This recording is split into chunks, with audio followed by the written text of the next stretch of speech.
Hi, I'm John Stevenson, and we're going to be looking at Proverbs chapters 26 and 27 in our continuing study of the book of Proverbs. We are still in that section 1 verse maxims, but we're in that second section under that, the Proverbs collected by the men of Hezekiah. And we noted that that section itself can be divided into two parts. Comparisons, that's where we're going to be at right now, chapters 26 and 27. We already did chapter 25.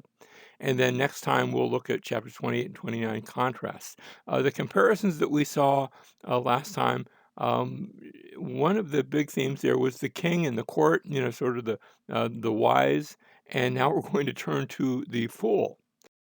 Do that, still in comparisons, chapter 26 and verse 1, like snow in the summer and like rain in the harvest. Remember, you don't have it snow in the summer, and actually you don't have it rain in the harvest. The harvest comes when it stops raining. Like those that don't really match. So honor is not fitting for a fool. You don't glorify the fool. You say that the fool is sort of made dishonor for himself.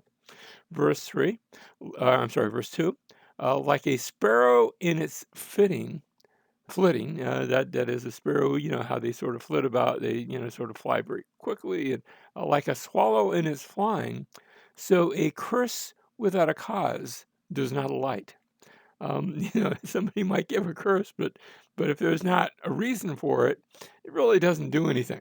That's sort of the point here. The lightheartedness of of taking seriously a curse without a cause.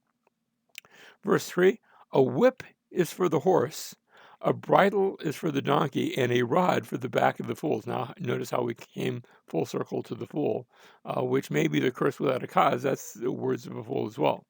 Um, but a rod, a whip is for the horse, a bridle for the donkey, and a rod for the back of fools. One was made for the other. That's the point. Verse 4, do not answer a fool according to his folly, or you will be like him. That speaks for, there's certain conversations you ought to just avoid, and certain things that somebody says that are silly that just don't deserve an answer. You don't want to go down to their level. But verse 5, notice right next to it, answer a fool as his folly deserves, that he not be wise in his own eyes. In other words, sometimes you have to you have to put the fool down. You have to speak out so that his foolishness doesn't spread. Now, these two are in opposition. This isn't a contradiction, but they are put together in tension. I think they're intentionally creating a tension.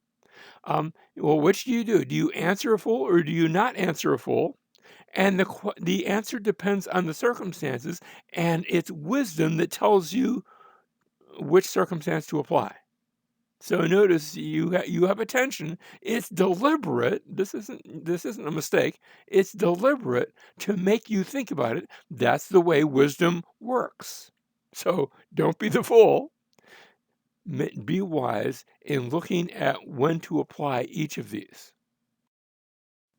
Verse 6, he is speaking of the fool still. Actually, it's the one who's influenced by the fool. He cuts off his own feet and drinks violence, who sends a message by the hand of a fool. So if you're trusting in a fool, you might as well be cutting your own throat. It's just a silly thing to do. Know who to trust. Verse 7, like the legs which are useless to the lame, so is a proverb in the mouth of fools. Now think about that. We just looked at a proverb, and needing to pull attention. Verse 8, like one who binds a stone in a sling, so is he who gives honor to a fool. Now, in a sling, think about. I'm not talking about like when you break your arm, that kind of sling, but a sling where you use that to throw a stone, and you'd set the sling in a little pouch, and then you'd whirl it around, and you would let one end of that line go, one end of that sling go, and the stone would be released, and you could throw it a long, long distance. You have a much greater arc than if you just threw something with your hand. But if you bound the stone, that's how not to use a sling. That's like putting a sort of a stopper at the end of the nozzle of your gun. You can shoot a long way unless you plug up the barrel of the gun. If you plug it up, it's going to explode in your hand. If you bind the stone in the sling, it's going to come back and it's going to hit you. All you're going to do is hit yourself. So is he who gives honor to a fool. Verse 9, like a thorn which falls into the hand of a drunkard. So is a proverb in the mouth of fools. It just does them damage. It hurts them instead of hitting anyone else. That's the point that's being made. So notice the fools, the fools, the fools. We've seen that all throughout here. Verse 10, like an archer who wounds everyone, so is he who hires a fool or who hires those who pass by. Now notice you have the person hiring a fool, and then those who pass by, you don't know if they're good workers or not. If you may hire somebody, and instead of doing a good job, they just might do something not just mediocre. They might actually cause more damage than they were worth, and that's the point that's being made. Verse 11, like a dog that returns to its vomit is a fool who repeats his own folly. A dog returning to its vomit is bad enough, but going and lapping it up, that's gross and disgusting, and that's the point. Someone who makes a mistake, who enters into folly, and then who does it again and again and again. It reminds me of the old sort of an English proverb. The definition of insanity is someone who does the same thing repeatedly, expecting a different result. The same idea is being presented here. Verse 12. Do you see a man wise in his own eyes? There is more hope for a fool than for him. So notice you have a fool represented in verse 10 and verse 11. Then you have in verse 12 this person who he thinks he's smart, he's wise, but only in his own eyes. Well, he's actually, compared to the fool, he's even dumber than the fool. He's even more foolish than the fool. More hope for the fool than for him. You see, part of wisdom is knowing what you don't know. Part of wisdom is knowing your limitations. Part of wisdom is knowing your own inadequacy in certain areas. That's not bad. That's good. Now we have the fool and his work ethic. We're back to the sluggard. Verse 13, remember that's the lazy person, and he is he's foolish. The sluggard says there is a lion in the road. A lion is in the open square. Now it's not a lion out in the forest or a lion out on the, it's a lion in the open square. That's in the middle of the town. Let me just say there were lions back then in the Middle East. There are none to be seen today in the Middle East. You have to go into southern Africa to find lions. I guess you can find some in North Africa as well, but you won't find them in the Middle East. And when you do find them, you're not going to find them in the open square. That's the point that's being made. The sluggard is using this as an excuse. That's why he says there's a lion in the road, in the open square. He's just giving an excuse of why he's staying home and indoors and sitting at his computer or staying in bed. In fact, verse 14, as the door turns on its hinges, so does the sluggard on his bed. He just sort of creaks, but he never really gets up. He's found his bed, and there he's staying in it. Verse 15, the sluggard buries his hand in the dish. He's weary of bringing it to his mouth again. This is the eminent picture of laziness. He goes, he won't even bring his hand from the dish to his mouth. That's too much work for him. And then verse 16, the sluggard is wiser in his own eyes. Remember how we talked about this in the previous section? The one who's wise in his own eyes. The sluggard is wiser in his own eyes than 7 men who can give a discreet answer. Lazy, but not lazy in speech. He thinks that he's so great. He thinks he's so smart, but he's really just a fool. We have back to the fool in his words, like one who takes a dog by the ears is he who passes by and meddles with strife not belonging to him. Picking up an argument when it's not your argument, that's just foolish. And notice it's likened to one who takes a dog by the ears. That's probably, and remember, they didn't have pet dogs, so it's not like taking your pet. It's like going and getting a wild animal. Think about trying to grab a possum by its ears. You might end up getting bitten, and that's the point that's being made. Like a madman who throws firebrands, arrows, and death, so is the man who deceives his neighbor and says, "Was I not joking?" This is the practical joker.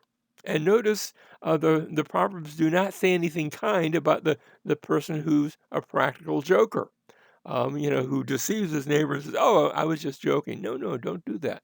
It's crazy. It's just foolish. The man who deceives his neighbor and says, "Was I not joking?" Verse 20, for lack of wood, the fire goes out, and where there is no whisperer, notice in each case, in verse 17, in verse 18, well, verses 18 and 19 are sort of a unit. And verse 20, there's something being said that shouldn't be said. For lack of wood, the fire goes out, and where there is no whisperer, contention quiets down. Uh, you know, you can have an argument going on, and if nobody's sort of whispering the details back and forth, after a while it goes away. But if there is a whisperer, if there's somebody, hey, did you hear about so and so?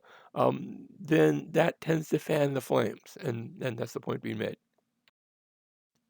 Verse 21, like charcoal to hot embers and wood to fire, so is a contentious man to kindle strife. Now that links up with the previous verse that talked about where there is no whisperer, the fire goes out. Here's the fire starting up again and being kindled, either rekindled or kindled for the first time. Verse 22, the words of a whisperer are like dainty morsels, and they go down into the innermost parts of the body. Hey, have I got some news about so and so? And usually that's not like delightful news. Now, let me just say, there's times when I'll say, "Oh, did you hear about so and so? He just got promoted. What a great thing!" We're not talking about that sort of thing. It's okay to spread good news about your friends, and I delight in that. I delight in hearing that someone did well and in sharing that good news. Of course, the good news of the gospel is when somebody did well on our behalf, Jesus did well for us, and we delight in sharing that good news. But here, the words of the whisperer, that's the idea. The whisperer is, he's not just proclaiming, he's saying, "Hey, did you hear about this bad news about something?" And so that's the picture that's being used here in verse 22. Verse 23, like an earthen vessel overlaid with silver dross, are burning lips and a wicked heart. So notice, burning lips, wicked heart, again, the words, and out of the heart comes those words, but like an earthen vessel overlaid with silver dross. In other words, it's a very base vessel, but it's made to look pretty because it's got silver on top. And so these words are made to look pretty, but actually they're poison inside. Verse 24, he who hates disguises it with his lips, but he lays up deceit in his heart. Notice he may say one thing to your face, but there's evil in his heart. That's the point that's being made. Verse 25, when he speaks graciously, this sounds like it's speaking of the same person. When he speaks graciously, do not believe him, for there are 7 abominations in his heart. So notice what you say versus what's in the heart, what you say versus in the heart.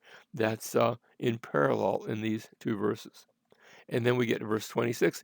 Though his hatred covers itself with guile, his wickedness will be revealed before the assembly. So when all is said and done, and this is still the foolish person who hates, and yet he says one thing and feels another. He speaks nice words, but it's really bad news, and it eventually will be revealed when all is said and done. And so his hatred, yes, it covers itself with guile, with bad things, with hatred. Verse 27, he who digs a pit will fall into it, and he who rolls a stone, it will come back on him. So he digs a pit, and the stone comes back on him.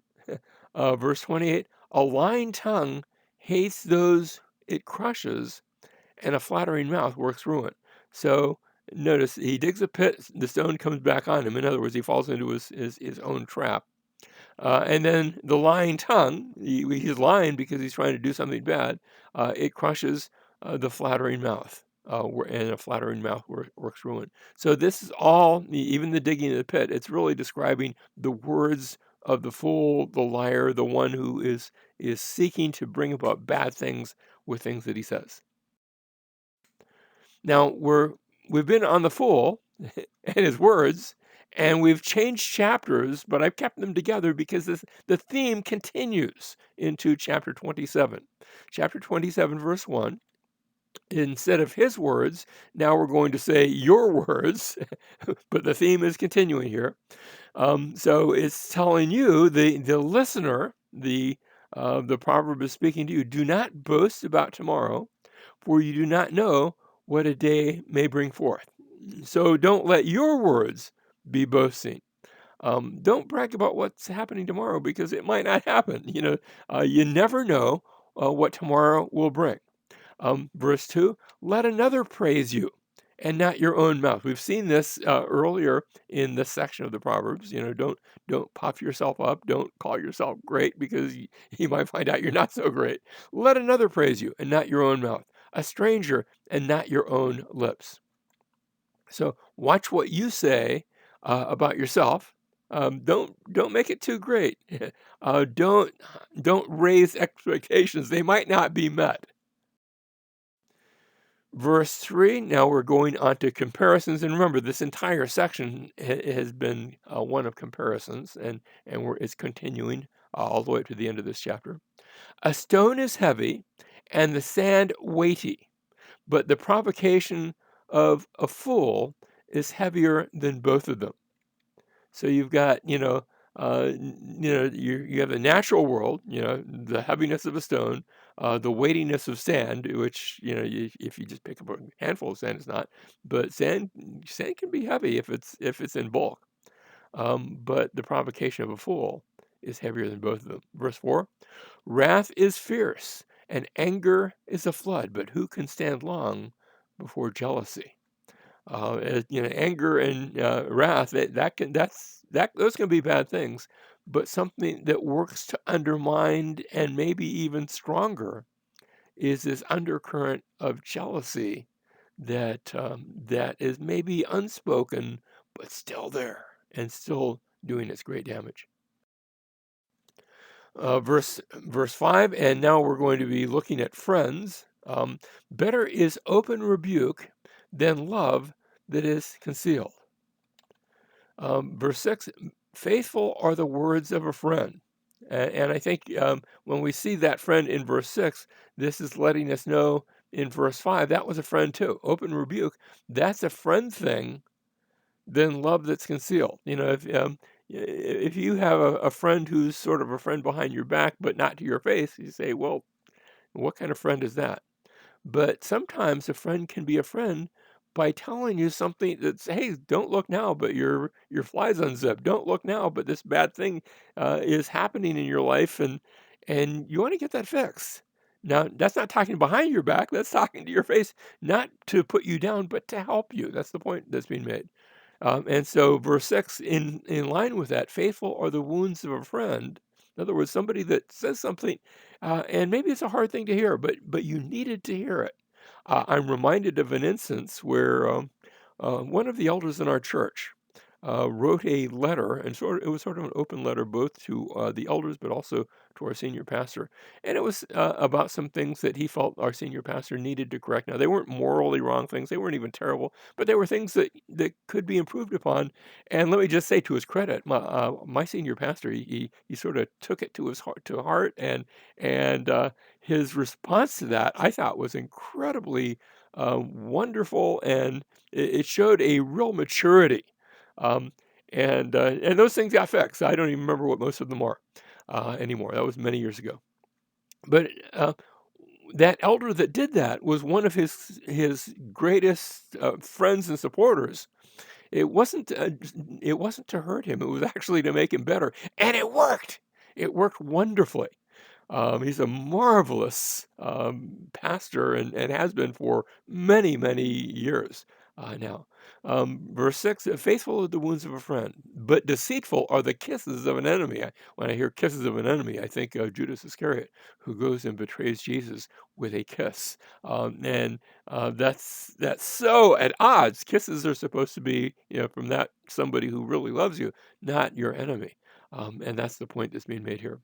Verse 7, a sated man loathes honey, but to a famished man any bitter thing is sweet. So here's someone who he's full and now remember honey, that was there, I would say chocolate today because that's the predominant sweet that I like. Yes, I like honey too. But you don't usually eat a lot of honey in our culture. That was their sweet thing back then. So a sated or a satisfied man, he doesn't want anything else to eat. But to a famished man, any bitter thing is sweet. And so perhaps these three go together. Think about how that fits into the wounds of a friend versus the kisses of an enemy. When you're longing for something, then that's a good thing to have. When you're longing for a friend, and the words of a friend, the advice of a friend, that can be sweet indeed. Verse 8, still on the topic of friends, like a bird that wanders from her nest, so is a man who wanders from his home. Now, you say, have we left friends and gone to somebody's home? I think because of what goes before and what comes after, I think we're on the same theme. So somebody who wanders away from his home, he's wandering away from his friends, he's wandering away from his support group.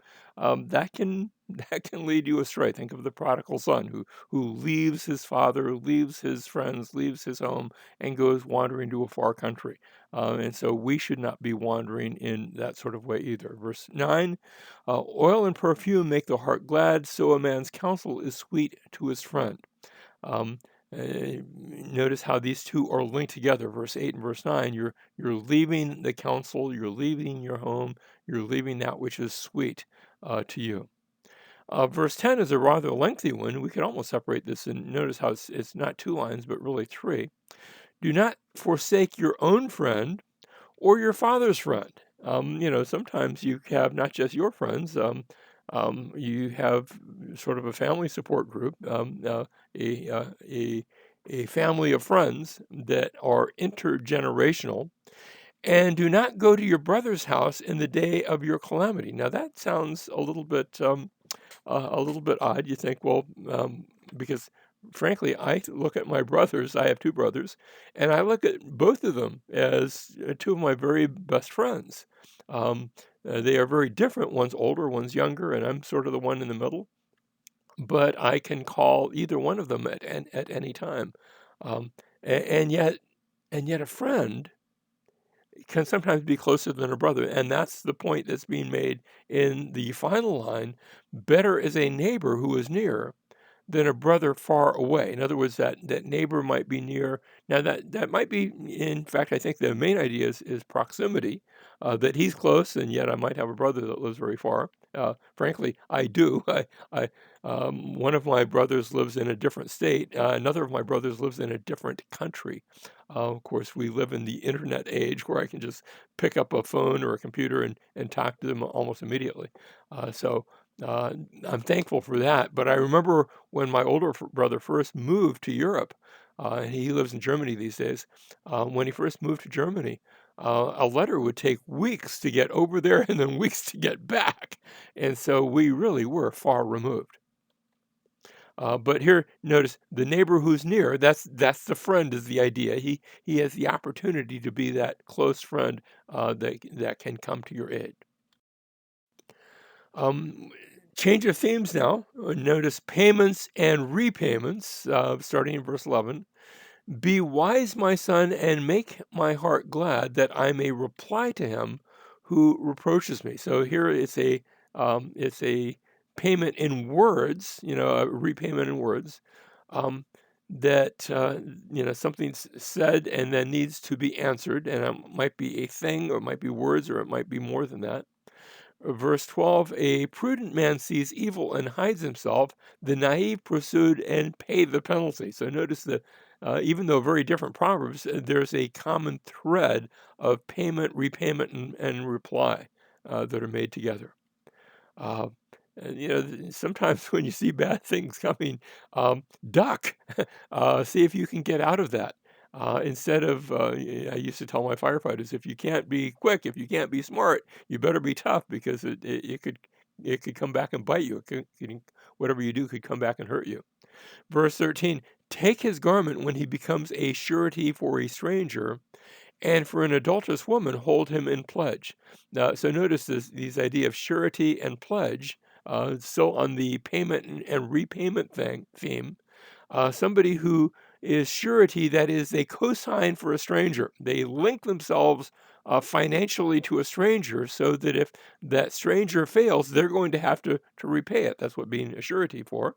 Um, and for an adulterous woman, hold him in pledge. In other words, you bound yourself in all sorts of ways when you commit adultery, when you connect yourself to a woman where you shouldn't be, somebody of the opposite gender, in an inappropriate connection. Comparisons, but now we switch to false friends. Verse 14, he who blesses his friend with a loud voice early in the morning, it will be reckoned a curse to him. So here's somebody, here's his friend, but it's not really so much of a friend.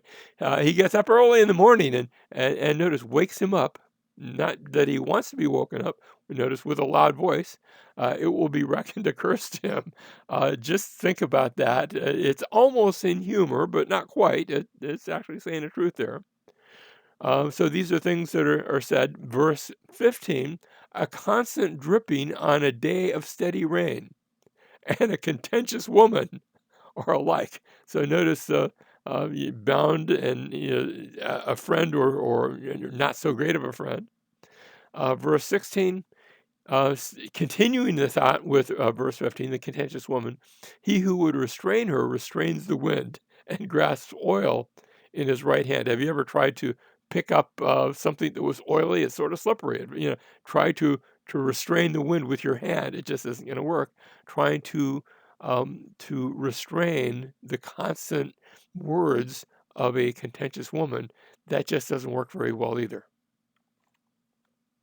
Now, notice that last section, like we said, that's connected. Verses 15, verse 16. It just finishes the thought regarding her. So you've got the friend that's blessed with a loud voice in verse 14, and the contentious woman in verses 16 and 17. I'm sorry, verse 15 and 16. Verse 17 now. So now we went from false friends to true friends. Iron sharpens iron. So one man sharpens another. That's a unit unto itself. That your good friends, your true friends, will leave you better as a result of having been part of their friendship. They will sharpen you, they will toughen you in a good way, not by treating you nastily, but they'll make you into a better person. Who is that person that makes you into a better person? I can think of a few examples of that. People that, because they've been part of my life, I'm better as a result. Verse 18, he who tends the fig tree will eat its fruit, and he who cares for his master will be honored. So here's the friend. In this case, it's a sort of master-servant relationship, master-slave. Sometimes we can think of employer versus employee. And if you take good care of your employer, this is then the tendency is that you're going to get honor for that. Now, that's not to say that there can't be exceptions to that rule, and bad. Let me just say, I've worked for good employees. I've worked for some not so good employees, and when I've done a good job, let me just say, there have been times where I've gotten honor, even from employees that weren't all that great. But this has still worked out. Verse 19, as in water, face reflects face. Now, remember, they didn't always have mirrors, so the place where you might see the clearest reflection is by looking into a pool of water and seeing yourself there. As in water, face reflects face. And our translators added the word reflects, but that's the idea there. Is you sort of come face to face with yourself when you look at a pool of water. So the heart of man reflects man. What's the point here? It's that what's on the inside has a way of coming to the outside. And sometimes we have a figure of speech, a little proverb that we say, "You cannot judge a book by its cover," but frequently you can judge a book by its cover. And let me just say, there are all sorts of times where I have judged a book by its cover. Literally, books. Yeah, that's true of books, but it's also true of people, where you see what they do on the outside, and very often that's a mirror, a reflection of what's going on the inside. Verse 20, Sheol and Abaddon. These are two terms. Sheol just means the place of death, uh, but they are never satisfied. In other words, death always comes. The death statistics in the world today are astounding. One out of every one person dies.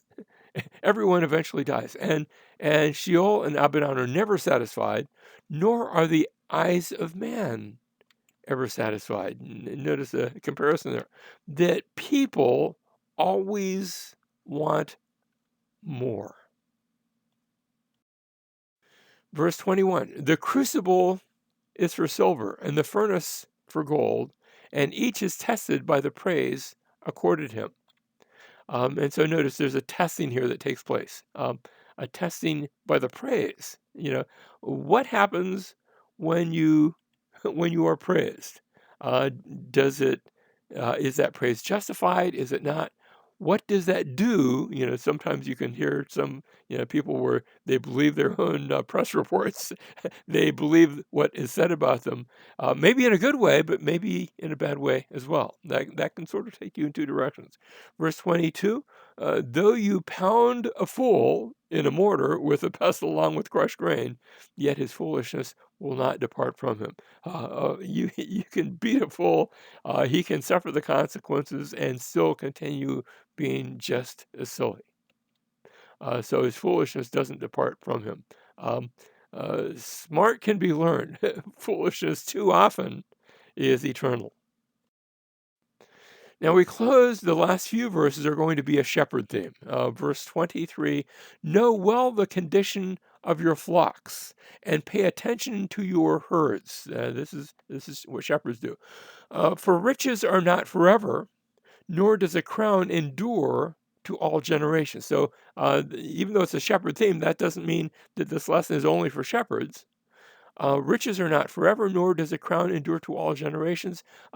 You can have sheep today, and you might lose them all tomorrow. So be aware of what you have, because you can lose it all. A success story, at the end of the day, can turn into a story of failure. Now, verse 25 continues that shepherd theme. When the grass disappears, the new growth is seen, and changing of the seasons, and the herbs of the mountains are gathered in. And when that takes place, verse 26, the lambs will be for your clothing, and the goats will bring the price of a field. Now, lambs you're going to just shear and use that wool to make clothing for. So when it gets cold, you'll be ready. And the rest of that, the goats will bring the price of a field. You'll have them to sell and to sustain yourself. Verse 27, and there will be goat's milk enough for your food, for the food of your household, and sustenance for your maidens. And the point is being made that, again, we're putting this in shepherd language, but it applies to all sorts of other things. That you prepare today for tomorrow, so that you can receive the reward in its season, so that when the season changes and the winter comes, and that you're ready for it. And we would say today that you put away money for your 401k, so that in times of retirement you can be ready to face that season. Yeah.